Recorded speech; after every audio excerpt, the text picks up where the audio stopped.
இந்த வேலையும் முருகனையும் வழிபட நம் உடலில் சப்த தாதுக்களும் வலுப்பெறுகிறது.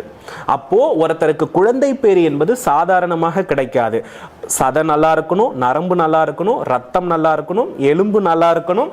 அதை தாண்டி இந்த ஒட்டுமொத்தத்தினுடைய வெளிப்பாடு தான் ஒரு துளி விந்தணு. புரியுதுங்களா?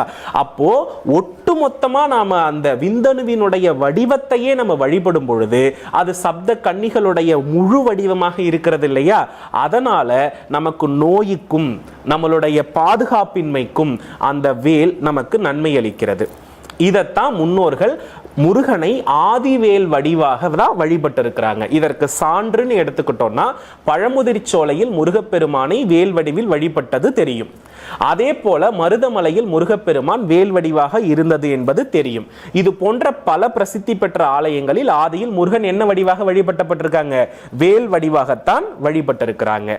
அப்போ இந்த இடத்துல பாத்தீங்கன்னா சப்த கன்னிகளும் சப்த தாதுக்களும்னு திருமூலரை எழுதியிருக்கிறார். புரியுதுங்களா?